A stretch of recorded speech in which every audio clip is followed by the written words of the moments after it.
입니다. 다메섹 도상에서 변화된 바울은 이제 복음을 전하는데 온 힘과 정성을 다 기울입니다. 그는 생명을 조금도 아끼지 아니하고 내가 만난 예수 그리스도 그분을 전하는데 일평생 모든 것을 다 드리고 있습니다. 바울이 전도 여행 중에 오늘 유두고를 살리는 그러한 일이 있었습니다. 20장 7절부터 한번 보겠습니다. 바울이 가는 곳마다 유대인들이 따라다니면서 바울을 해하려고 하는 중에도 바울은 전혀 개의치 아니하고 계속 복음을 전합니다. 7절 그 주간의 첫날에 우리가 떡을 떼려 하여 모였더니 바울이 이튿날 떠나고자 하여 그들에게 강론할세 말을 밤중까지 계속하며 우리가 모인 윗다락에 등불을 많이 켰는데 그 주간의 첫날에 전의 성경은 안식 후 첫날에 이렇게 기록되어 있었습니다. 안식 후 첫날이 주일이죠. 오늘날 예수 그리스도의 부활 사건 이후에 안식 후 첫날 주일을 우리는 지키고 있습니다. 떡을 떼려 하여 이것은 성만찬 예식을 말하는데요. 우리도 이번 주일에 성만찬 예식을 행합니다. 그 성만찬 예식을 행하고 나서 말씀을 전하는데 바울이 이제 내일이면 떠난다고 하니까 성도들이 바울에게 계속 말씀을 전하기를 권하는 것입니다. 그들에게 강론할세 말을 밤중까지 계속하네. 내일이면 떠나게 될 테니까 계속 말씀 좀 더 전해주세요. 밤중까지 계속해서 말씀을 전합니다. 우리가 사모하면서 말씀을 기다리면요, 말씀이 짧든지 길든지 상관이 없습니다. 그런데 어떤 교회는요, 말씀이 30분만 지나면 목사님 오늘 말씀이 깁니다. 좀 짧게 해주세요. 그린다는 거예요. 예배 시간이 1시간만 나오면 목사님 오늘 예배 시간이 너무 깁니다. 좀 짧게 해주세요. 그린다는 거예요. 그럼 뭘 말하는 거예요? 내게 은혜가 없다는 거지. 예배가 형식적이라는 게 너무 매너리즘에 빠져 있다는 겁니다. 여러분 초대교회는 안 그랬습니다. 제가 어렸을 때도 예배가 뭐 1시간 반도 되고 2시간도 되고 뭐 그러는 거지 딱 얼마라고 정해 있지도 않고요.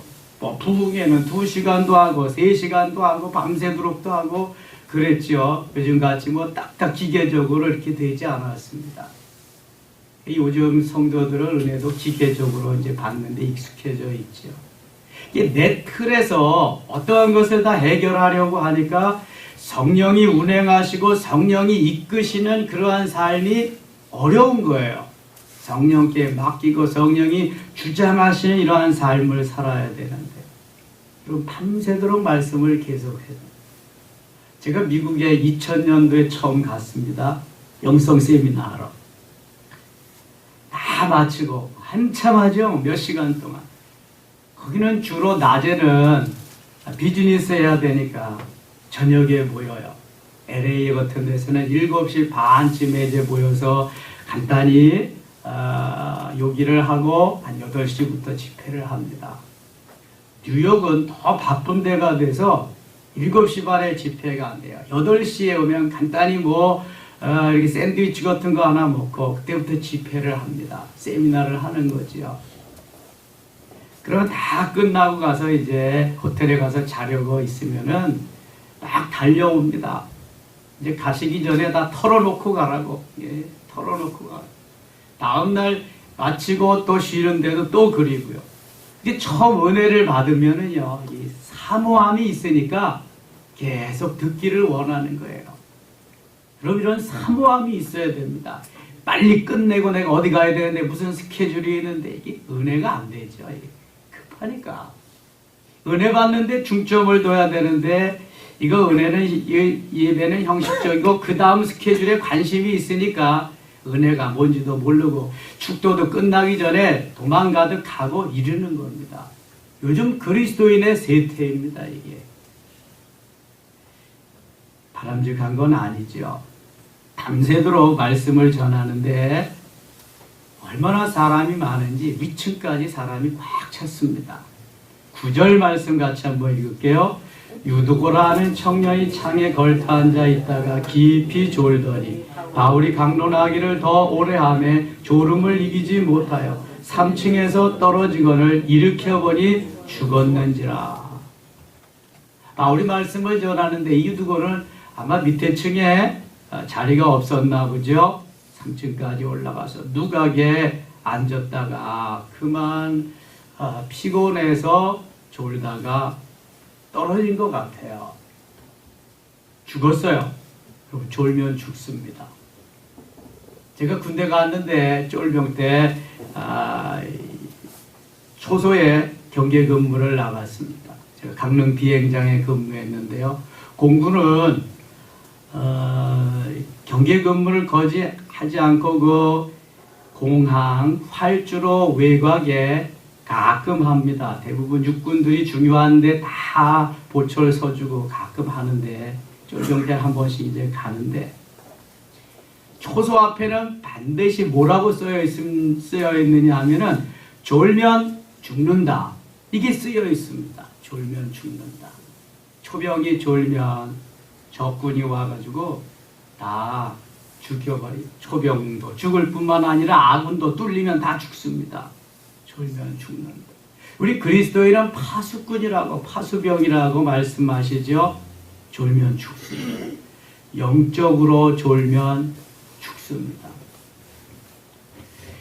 졸면은요, 사탄이 거기 들어가가지고요, 영적인 세계는 다 벌써 암흑의 세계가 되어버리고 마는 거예요. 유두고가 졸다가 죽었잖아요. 10절 바울이 내려가서 그 위에 엎드려 그 몸을 안고 말하되 떠들지 말라. 생명이 그에게 있다고 올라서 떡을 떼어 먹고 오랫동안 곧 날이 새기까지 이야기하고 떠나니라. 바울이 내려가서 유두고를 살려줍니다. 예수님이 야이로 회당장 야이로의 딸을 살려주지요. 나인성 과부의 아들을 살려줍니다. 나사로를 살리십니다. 사도행전 전반부를 이끌어간 베드로가 도르가라고 하는 다비다를 살려주고요. 후반부를 이끌어간 이 사도 바울이 오늘 유두고를 살려줍니다. 다른 제자가 죽은 사람을 살렸다는 이야기는 성경에 없습니다. 예수님이 행하신 일, 그 초자연적인 일을 사도행전 전반부를 이끌어가는 베드로는 예수님의 직계 제자입니다. 사도 바울은 직계 제자는 아니지만 사도행전 9장에서 성령을 통해서 예수 그리스도를 만나고 후에 사도라 칭함을 받고 사도 바울이 됩니다. 그리고 사도행전 후반부를 이끌어가면서 또 죽은 유두고를 살리게 됩니다. 베드로전서 2장 5절에서 신령한 집을 말하고 사도 바울이 고린도전서 3장 16절에서 심령성전을 말합니다. 그러니까 하나님께서 이 베드로와 사도 바울은 특별한 은혜 가운데에 이러한 특별한 세계를 체험하게 하고 죽은 자도 살리게 하는 놀라운 역사를 이루셨다고 하는 것을 볼 수 있게 됩니다. 모두 하나님의 자녀지만 하는 일이 모두 다 같지는 않습니다. 하나님께서 이렇게 또 특별히 사용하는 사람들도 있다고 하는 거죠. 12절입니다. 사람들이 살아난 청년을 데리고 가서 적지 않게 위로를 받았더라. 그렇죠. 죽은 자가 살아났으니 야, 하나님의 능력이 놀랍다. 하나님의 역사가 놀랍다. 이런 것을 경험하고 깨닫게 되는 것이죠. 이숙희 목사님을 위해서 우리가 기도하고 있습니다. 또 이수영 집사님, 김용희 집사님을 기도하고 있습니다. 이게 하나님의 은혜, 하나님의 능력이 아니면 할 수 없는 그러한 일들, 그걸 보면서 하나님의 살아계심이 있구나. 오늘도 하나님의 역사함은 계속되는구나 하는 것을 깨닫게 되고, 보는 분들이 위로를 받게 되고 은혜를 받게 되고 또 믿지 않은 이들이 돌아오는 계기가 되는 것입니다. 계속해서 기도해 주시기 바랍니다. 바울이 이제 에베소 장로들과 고별을 하게 됩니다. 17절 보겠습니다. 바울이 밀레도에서 사람을 에베소로 보내어 교회 장로들을 청하니 오매 그들에게 말하되 아시아에 들어온 첫날부터 지금까지 내가 항상 여러분 가운데서 어떻게 행하였는지를 여러분도 아는 바니 곧 모든 겸손과 눈물이며 유대인의 관계로 말미암아 당한 시험을 참고 주를 섬긴 것과 유익한 것은 무엇이든지 공중 앞에서나 각 집에서나 거리낌이 없이 여러분에게 전하여 가르치고 21절 22절 같이 읽겠습니다. 유대인과 헬라인들에게 하나님께 대한 회개와 우리 주 예수 그리스도께 대한 믿음을 증언한 것이라. 보라 이제 나는 성령에 매여 예루살렘으로 가는데 거기서 무슨 일을 당하는지 알지 못하노라. 아멘. 에베소 교회 장로들과 이제 만나게 됩니다. 내가 이제 이곳을 떠나서 예루살렘으로 올라가는데 거기에서 무슨 일을 당하는지 알 수 없습니다. 오직 성령이 각 성에서 내게 증언하여 결박한 환난이 나를 기다린다 하시나. 24절 같이 읽겠습니다. 내가 달려갈 길과 주 예수께 받은 사명 곧 하나님의 은혜의 복음을 증언하는 일을 마치려 하면 나의 생명조차 조금 더 귀한 것으로 여기지 아니하노라. 아멘. 사도 바울은 죽고 사는 거 이걸 귀한 것으로 여기지 않았습니다. 그럼 뭘 귀한 것으로 여겼냐? 복음 전하는 것을 귀한 것으로 여겼습니다. 예루살렘 올라가서 내 생명이 위험하고 내가 죽는다고 그래도 내가 복음을 전하는 일에 있어서는 내 생명을 조금 더 귀한 것으로 여기지 아니하고 나는 오늘도 주의 복음을 전하겠노라. 생명조차 조금 더 귀한 것으로 여기지 아니하노라. 나의 달려갈 길과 주 예수께 받은 사명 곧 하나님의 은혜의 복음을 전하는 일을 마치려 하면은 나의 생명을 조금 더 귀한 것으로 여기지 아니하노라. 저는 옛날 성경이 머리에 박혀가지고요, 새로 달라진 거는 잘 들어오지가 않아요. 나의 달려갈 길과 여기는 내가 달려갈 길과 주 예수께 받은 사명과 하나님의 은혜의 복음을 증거하는 일, 여기 또 증언하는 일 이렇게 왔네요. 마치려 하면 나의 생명을 조금 더, 여기 생명조차 조금 더 귀한 것으로 여기지 아니하노라. 이런 바울의 이러한 주님을 사랑하는 마음을, 복음을 전해야 된다는 이러한 사명을 우리들도 가져야 할 줄 믿습니다. 여러분, 예수님 사랑하면 나에게 무슨 일이 생기면 어떻습니까? 복음 전하는데 사명을 가지고 있다면 내가 어떠한 해를 받는다 그래도 어떻습니까? 주님의 고난에 동참하는 거고 주님 가시는 길 내가 가는 것인데,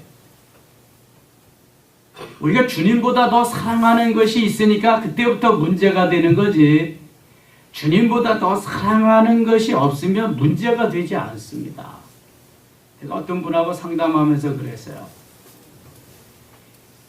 예수님보다 남편을 더 사랑하잖아요. 예수님보다 자식을 더 사랑하잖아요. 맞대요. 예수님보다 물질을 더 사랑하잖아요. 맞대요. 여러분, 예수님보다 다른 거 다 사랑하고 예수님 사랑한다 그러면 그 사랑은 얼마나 되겠습니까? 이 신앙이 아니에요, 여러분. 우상을 섬기는 것과 조금 더 다를 바가 없는 것입니다. 사도 바울과 같이 주를 위해서, 복음을 위해서 예수님 때문에 내 생명도, 내 가족도, 내 물질도 조금 더 귀한 것으로 여기지 아니하고 그렇게 살 때에 하나님이, 그래, 너 내가 딱 붙잡고 내가 책임져 줄 거야. 걱정하지 마라. 그쯤 되는 거죠. 다 제쳐놓고 예수님은 몇 번째 되는데 예수님이 제일 먼저 나를 책임져 주고 이끌어 가실까요? 물론 생명을 다 주고 나를 사셨지만, 그럼 다시 한번 생각해 보자고요. 적어도 바울과 같은 이러한 복음의 사명을 가지고 이러한 신앙 고백을 하면서 살아갈 수 있어야 됩니다. 그러면은 무슨 일이 생겨도 문제될 것이 없어요. 우리가 예수님보다 더 사랑하는 것이 내 가슴 속에 이것도 저것도 있기 때문에 문제가 되는 거지. 정말 예수님 사랑한다면, 무엇보다도 예수님도 사랑한다면 문제될 게 없어요. 그때부터 주님이 일하시기 시작합니다. 주님이 일하셔야죠. 내가 일하면은요, 한계가 있어요. 주님이 일하시도록. 여러분, 금년에는 좀 그런 우선순위부터 좀 정해서 출발하면 좋겠습니다. 예수님 제1주의로. 내 삶의 원칙 속에서 가장 우선하는 그분이 예수님이다.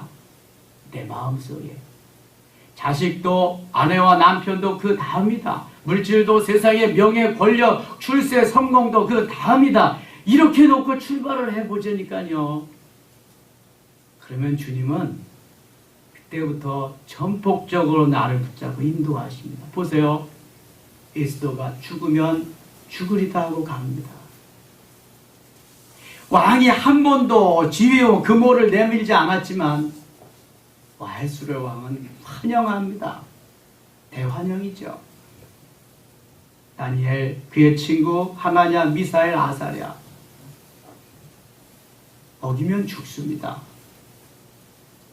그러나 어기는 게 하나님이 원하시는 뜻이라면 그들은 왕이 주는 진미도 거부하고 왕이 세운 금신상에 절하는 것도 거부합니다.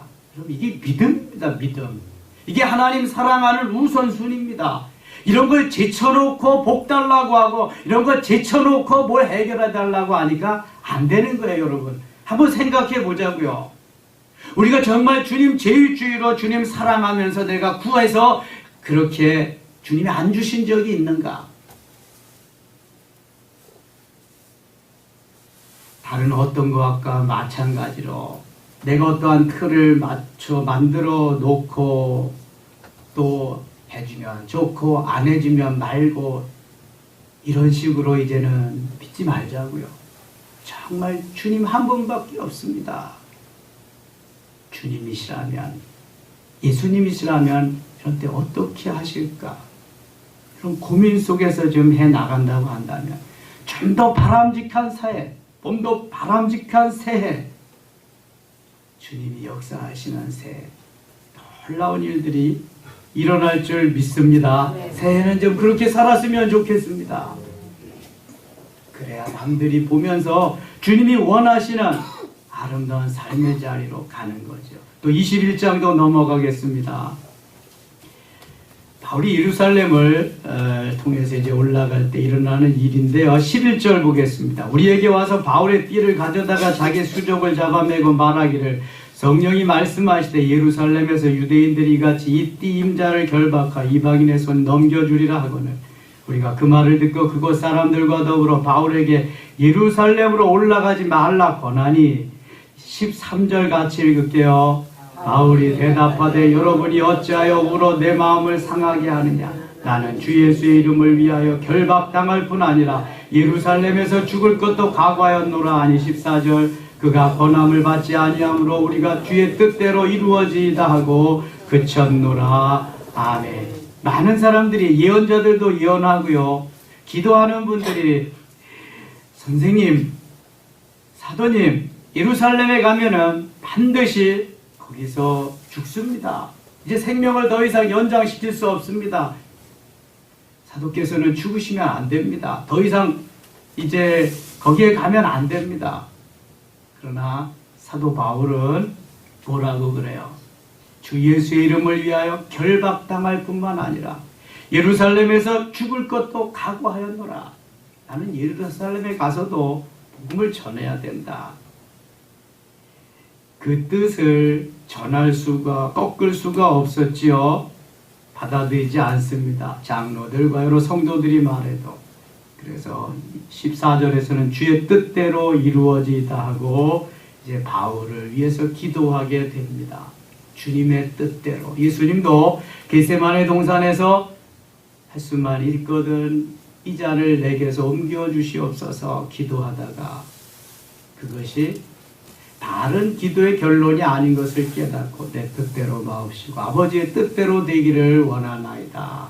이렇게 기도의 마무리를 합니다. 그러면 주의 뜻대로 이루어지는 것, 그것은 내 욕심과 욕망에 찬 기도가 아니라 아버지의 뜻을 이루는 기도입니다. 내가 가는 건 가는 거지만, 성령이 이끌려 가는 거지만 살고 죽는 것은 내가 하는 일이 아니다. 주의 뜻대로 이제 하시옵소서 맡기는 삶인 거죠. 사랑하는 여러분, 새해에는 주님 뜻대로 좀 모든 것이 이루어지도록 나는 좀 접고 나는 좀 내려놓고 주님의 뜻대로 이루어지기를 기도하는 한 해 되시기를 원합니다. 그래서 승리하고, 그래서 주님 이름으로 성공하고, 그래서 주님의 영광을 드러내는 귀한 한 해 되시기를 축원합니다. 기도합니다. 아버지 하나님 고맙습니다. 바울과 같이 살기를 원합니다. 사도 바울이 사랑한 예수님 우리도 사랑하기를 원합니다. 주의 뜻대로 되어지기를 원하며 내가 혹시 죽는다고 해도 주님 원하시면 그 길을 갈 수 있는 다른 우선순위를 정한 새해 되게 하여 주시옵소서. 주님보다 더 사랑하는 것이 없는 귀한 한 해 되게 하여 주옵소서. 예수님의 이름으로 기도드리옵나이다.